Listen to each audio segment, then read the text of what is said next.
আসসালামু আলাইকুম। Cook and kids with Rumana channel থেকে আমি রুমানা আবারও চলে এসেছি আপনাদের জন্য নতুন রেসিপি নিয়ে।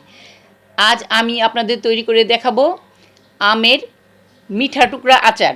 এই আচারটা খেতে এতটাই লোভনীয় হবে যে আপনারা এই সিজন থাকতে থাকতেই আবারও বানাবেন ইনশাল্লাহ। তাহলে চলুন আর দেরি না করে আচার বানানো শুরু করি। আচারের জন্য নিয়ে নিয়েছি 3টি আম। 3টি আমের ওজন প্রায় 1.5 কেজি। বাজার থেকে বেছে বেছে আমি আটিযুক্ত আম নিয়েছি। এই আচারে আটি হলে আমের আচারটা বেশ ভালো হবে। শুধু এই আচারে না, আচারে যদি আর আমে যদি আটি থাকে তাহলে অনেক আচারই খেতে বেশ ভালো লাগে। এখন আমি আমগুলো কিভাবে কেটে টুকরো করেছি দেখিয়ে দিচ্ছি।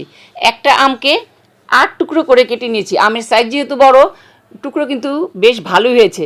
আর আমগুলো পরিপক্ক হওয়ার কারণে আমের মধ্যে কিন্তু হলুদ আভাও চলে এসেছে।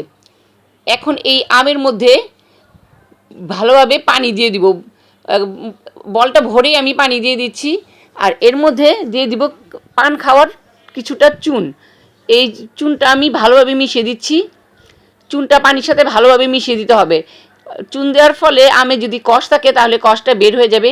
আর তাছাড়া আচার বানানোর পরে আমগুলো বেশ শক্ত শক্তই থাকবে, টুকরোগুলো ভেঙে ভেঙে যাবে না। চুনটা ভালোভাবে মিশিয়ে দিচ্ছি।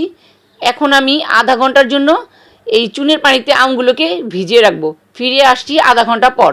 আধা ঘন্টা পর ফিরে এসেছি। আমগুলোকে ভালোভাবে পরিষ্কার করে ধুয়ে নিয়েছি, যেহেতু চুনের পানিতে ভিজানো ছিল। চুনের পানিতে ভিজানোর কারণে আমে যেহেতু চুন মোটামুটি লেগেছে, সেজন্য ভালোভাবে পরিষ্কার করে ধুয়ে নিতে হবে। চিনি দিয়ে দিচ্ছি 600 গ্রাম।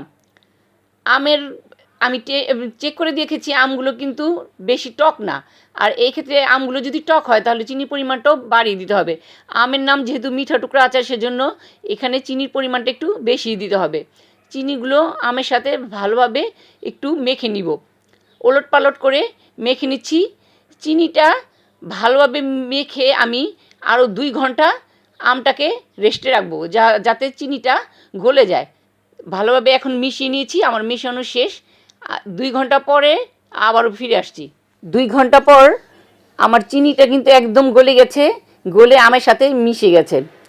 এখন আচার বানানোর পালা। এর আগে দেখিনি আচারে আমি কি কি মশলা দিয়েছি। মশলার প্রস্তুতিটা দেখে দিচ্ছি। 5-6টি নিয়ে নিয়েছি মাঝারি সাইজের শুকনো মরিচ, 1 চা চামচ পাঁচফোড়ন। এই আচারে সাদা সরিষাটা ব্যবহার করছি। সাদা সরিষা নিয়ে নিয়েছি 1 চা চামচ। আপনার ইচ্ছা করলে কালো সরিষাও দিতে পারেন। 1.5 টেবিল চামচ মৌরি দিব। এই আচারে মৌরির পরিমাণটা একটু বেশি দিতে হবে। আর মৌরির পরিমাণটা বেশি দিলেই আচারটা খেতে বেশি ভালো লাগবে। আর মশলাগুলোকে এখন আমি ভেজে নিব।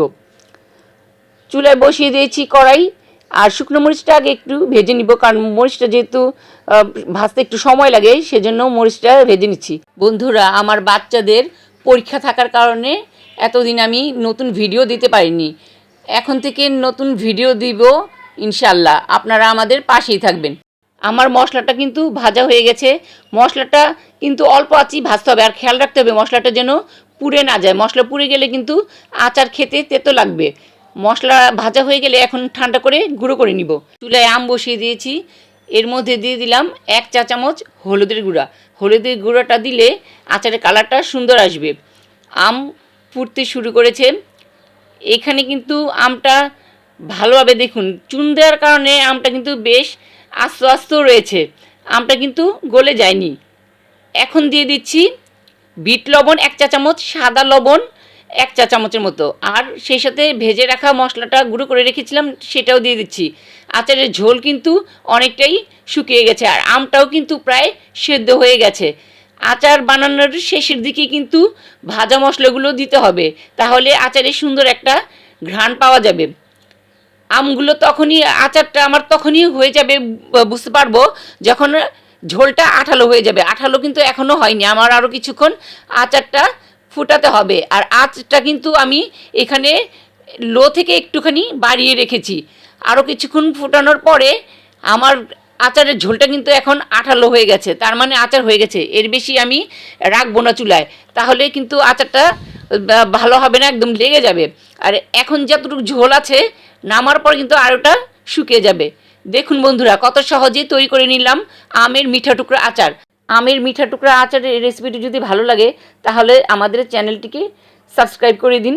লাইক কমেন্ট শেয়ার করতে একদমই ভুলবেন না। আবারও নতুন রেসিপি নিয়ে আপনাদের সামনে চলে আসব। আজ এ পর্যন্তই। আল্লাহ হাফেজ।